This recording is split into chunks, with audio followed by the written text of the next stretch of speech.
ತಪ್ಪಿದ್ದಲ್ಲಿ ಅದರ ವಿಮರ್ಶೆ ನಡೆಯಲೇಬೇಕು, ಅದಕ್ಕೆ ತಕ್ಕುದಾದ ಶಿಕ್ಷೆ ಆಗಲೇಬೇಕು. ಯಾಕೆಂತಂದರೆ ಇದು ಒಬ್ಬಿಬ್ಬರಲ್ಲ, ದೇಶ ವಿದೇಶಗಳ ಸಮಸ್ತ ಶ್ರದ್ಧಾಳುಗಳ ಶ್ರದ್ಧಾ ಕೇಂದ್ರ ಆದದ್ದಾಗಿದೆ. ಇಂತಹ ಘೋರ ಅಪಚಾರ ಇಲ್ಲಿ ನಡೆಯಲೇಬಾರದಿತ್ತು.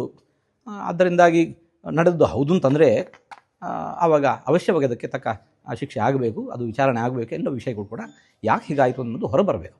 ವಿವಾದಾತೀತವಾಗಿರತಕ್ಕಂಥ ಯಾವ ವ್ಯವಸ್ಥೆಯೂ ನಮ್ಮಲ್ಲಿ ಇಲ್ಲೇ ಇಲ್ಲ, ಪ್ರಪಂಚದಲ್ಲೇ ಇಲ್ಲ.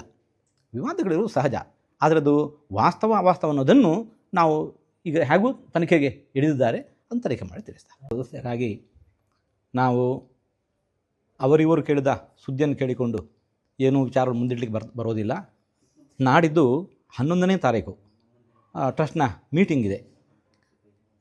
ನಾವು ಆವಾಗ ಅಲ್ಲಿಗೆ ಹೋಗ್ತಾ ಇದ್ದೇವೆ. ಅಲ್ಲಿ ಏನು ವಿಷಯ ಅನ್ನೋದನ್ನು ತಿಳಿದು ನಿಮ್ಮೆಲ್ಲರ ಮುಂದೆ ಇಡ್ತೇವೆ. ಆವಾಗ ಕೊಟ್ಟವರು ಯಾವತ್ತೂ ಕೂಡ ಅದು ಕೂಡ ಇಷ್ಟು ದೊಡ್ಡ ದೊಡ್ಡ ಅಮೌಂಟ್ ಇರುವಾಗ ಒಂದು ನಮ್ಮ ನಿಲುವು ಏನು ಅಂತ ಹೇಳಿದರೆ, ಯಾರೇ ಆಗಲಿ ಅಲ್ಲಿಯೇ ರಿಸೀಟ್ ತಗೊಳ್ಬೇಕು. ನೇರವಾಗಿ ಸುತ್ತುಗಳನ್ನು ನೀಡೋದು, ರಿಸೀಟ್ ತಗೊಳ್ಳೋದು ಇಬ್ಬರ ಜವಾಬ್ದಾರಿ ಕೂಡ ಇದೆ. ಕೊಡುವವರದು ಜವಾಬ್ದಾರಿ ಇದೆ, ತೆಗೆದುಕೊಳ್ಳುವವರು ದೊಡ್ಡ ಜವಾಬ್ದಾರಿ ಇದೆ. ಅದು ಕೊಟ್ಟಿಲ್ಲ ಅಂತಂದರೆ ಮಾತ್ರ ದೊಡ್ಡ ತಪ್ಪಾಗ್ತಾ ಇದೆ. ರಿಸಿಪ್ಟ್ ಕೊಟ್ಟಿದ್ರೆ ಅವು ಕೊಟ್ಟದ್ದು ಹೌದು ಅಂತ ತೀರ್ಮಾನ ಆಗುತ್ತೆ.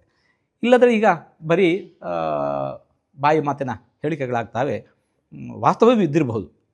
ಯಾಕಂದರೆ ಅವರಷ್ಟು ಮಂದಿ ಹೇಳ್ತಾ ಇದ್ದಾರೆ ಅಂತಂದರೆ. ಆದರೆ ಇಲ್ಲಿ ಕೂಡ ಇಷ್ಟು ವ್ಯವಸ್ಥೆ ಇದ್ದಾಗ ಕೊಡಲಿಲ್ಲ ಅನ್ನೋದು ಕೂಡ ನಂಬಲಿಕ್ಕೆ ಆಗೋದಿಲ್ಲ.